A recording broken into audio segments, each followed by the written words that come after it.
Well, Toronto Mayor Rob Ford's very bad week keeps getting worse. Moments ago, Deputy Mayor Doug Holliday called on Ford to deal with any personal issues and helped put this alleged crack scandal in Toronto's past. Now, he told media gathered at Toronto City Hall the Executive Committee is drafting a letter to be released later today, urging the mayor to address the public.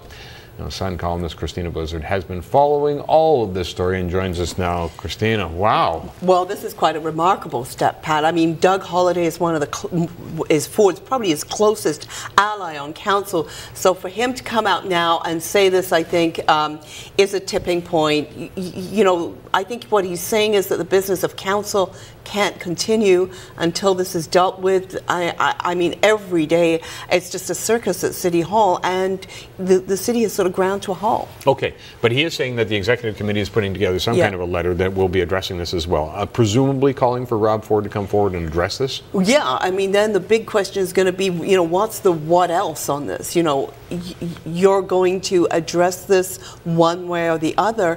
What other measures are there that that members of council can take to force him to deal with this? Are there any measures? I don't believe there are. I mean, he is, you know, a duly elected mayor, and really, it's more incumbent on him to deal with the issue. But clearly, the Executive Committee, the most powerful committee on council, is sending a very strong message. You've got to do something, and you've got to do something now. If he's unimpeachable, as you're suggesting, can the executive run the city while he's not?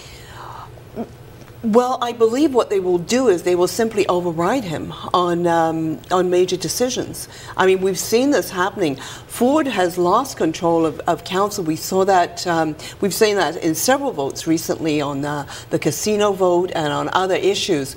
And that's, I mean, that's very dangerous politically for the city, because it means that, you know, voters have lost their voice. I mean, and it's not, you know, it's more over the mayor's personal issues than any policy issues. This is, I mean, this is all about a personal issue which he either needs to come out and address and tell voters, you know, that this alleged tape is false or phony or whatever, or put forth an explanation. He needs to address this. I understand he's been told by lawyers to say as little as possible.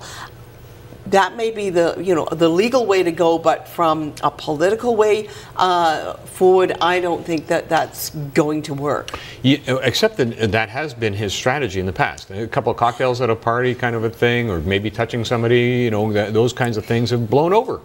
And it's a strategy that's worked for him. This one feels sticky. Well, yeah. Well, in the past, on the, you know, cocktails at a party, he had defenders who came forward at that party who said it didn't happen. Didn't happen that way, or that no, the person who made the complaint, you know, there was a backstory to that. This one just, you know, people are starting to say, hold on, no one is coming forward really and defending him. And to have Doug Holliday, his closest ally now, coming out and saying, you know, Doug, you've got to, you know, Rob, you've got to deal with it. You know, Doug, of course, Doug Ford is his brother too. I mean, his brother also has been speaking for him. We haven't really heard from Rob. But his brother, it was interesting. It wasn't so much an abject denial as, look at what this guy has done for the city of Toronto. You know, it was a review of all the positive things he had done for the city of Toronto, as opposed to a direct rebuttal. Yeah, I know, that's all very well, Doug. You know, we are all aware of the things that Rob has done, and where, you know, he came to power on an agenda that he has been quite successful in implementing some of those things, but that's not the point. The point is that he needs to address whether or not this video that we are being told about.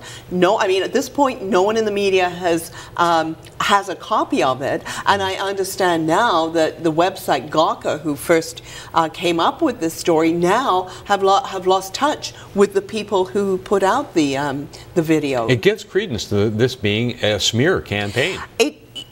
it is still not beyond the realms of imagination that it is still absolutely still fake. I don't think it would be photoshopped, but I could see where perhaps there might be an imposter, someone who looked like Rob Ford, because anything that we've seen has been a very blurry, grainy video. It's certainly not explicitly him. So yeah, it could well be. So, but that'd be easy to deny. Yeah, that's what he needs to. But they seem to think they should always tough these things out. This seems to be the Ford's way of doing things, of not addressing the issue, toughing it out and hoping it will go away. Well, if that is an imposter, if that is, just some kind of a hoax, then they need to address it. Come out and tell us about it, because right at the moment, the business of the largest city in the country has been suspended as everyone tries to deal with that. Christina, great to have you here to try to explain that.